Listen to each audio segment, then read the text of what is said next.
Hello दोस्तों, स्वागत है आपका फैक्ट नॉलेज वर्ल्ड में। आज हम बात करने वाले हैं पृथ्वीराज चौहान के बारे में। पृथ्वीराज चौहान चौहान वंश के एक राजा थे और उन्हें राय पिथौरा के नाम से भी जाना जाता था। उन्होंने अपनी राजधानी अजमेर के साथ शासन किया। उन्होंने कम उम्र में राज्य पर अधिकार कर लिया और उनका राज्य उत्तर में थानेसर से लेकर दक्षिण में जहाजपुर तक फैला हुआ था।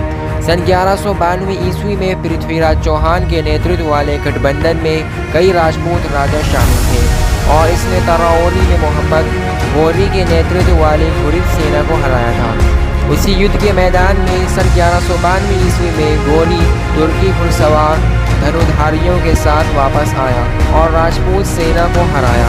पृथ्वीराज चौहान युद्ध के मैदान से भाग गए, लेकिन सिरसा के पास कब्जा कर लिया गया। तराइन में पृथ्वीराज चौहान की हार को भारत की इस्लामी विजय के इतिहास में एक मील का पत्थर माना जाता है। पृथ्वीराज चौहान का जन्म चाहमना के राजा सोमेश्वर और रानी करपू देवी के घर पर हुआ था, जो कलचुरी की राजकुमारी थी। गुजरात पृथ्वीराज और उनके छोटे भाई हरि राजा दोनों का जन्म स्थान था। पृथ्वीराज चौहान का जन्म पृथ्वीराज विजय के अनुसार ज्येष्ठ मास की 12वीं तिथि को हुआ था। पृथ्वीराज विजय पृथ्वीराज चौहान के शासनकाल से एकमात्र जीवित साहित्यिक कृति है। पृथ्वीराज विजय जन्म के किसी विशेष वर्ष को निर्दिष्ट नहीं करते हैं, लेकिन कहते हैं कि जिस दिन पृथ्वीराज चौहान का जन्म हुआ था उस दिन ग्रह संरेखण शुभ था। जब उनके पिता सोमेश्वर को चाहमना के राजा के रूप में ताज पहनाया गया। पृथ्वीराज द्वितीय की मृत्यु के बाद पृथ्वीराज चौहान गुजरात से अजमेर चले गए। जब वो सिर्फ 11 वर्ष के थे तब उनके पिता की मौत हो गई और सोमेश्वर की मृत्यु वर्ष 1177 ईस्वी में हुई। लिपियों में ये पाया जाता है कि पृथ्वीराज चौहान ने अपनी मां के साथ एक रीजेंट के रूप में राज्य की देखभाल करने के लिए एक नाबालिग के रूप में सत्ता संभाली थी। इस पर कुछ संदेहास्पद वाद विवाद भी हैं, क्योंकि हम्मीर महाकाव्य का दावा है कि सोमेश्वर ने स्वयं पृथ्वीराज चौहान को राजा नियुक्त किया और राज्य छोड़कर जंगल की ओर चले गए। राज्य के मुख्य कदम बवसम थे। उन्होंने युवा राजा के प्रति पूर्ण संपूर्ण के साथ मुख्यमंत्री, प्रशासक और सैनिक के रूप में कार्य किया। ऐसा कहा जाता है कि पृथ्वीराज चौहान के शासनकाल के प्रारंभिक वर्षों के दौरान सभी सैन्य जीत उनकी जिम्मेदारी थी। नागार्जुन पृथ्वीराज चौहान के चाचा के बेटे थे। उनके और नागार्जुन के बीच प्रतिद्वंद्विता चाहमान सिंहासन के कारण शुरू हुई। नागार्जुन ने पृथ्वीराज के अधिकार के खिलाफ विद्रोह करके गुडापुरा के किले पर कब्जा कर लिया। पृथ्वीराज ने पैदल सेना, ऊंट, हाथी और घोड़ों की अपनी विशाल सेना के साथ किले को घेर लिया था। नागार्जुन किले से भाग गए और पृथ्वीराज ने किले पर सफलतापूर्वक कब्जा कर लिया।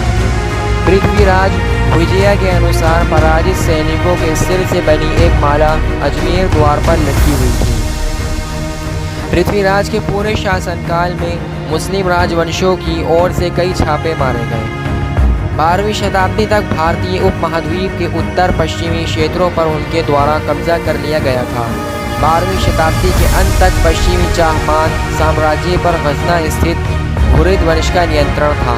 सन 1175 ईस्वी में गौर के शासक गौर के मोहम्मद ने सिंधु नदी को पार किया और मुल्तान पर कब्जा कर लिया, जबकि दूसरी ओर पृथ्वीराज चौहान अभी भी नाबालिग थे।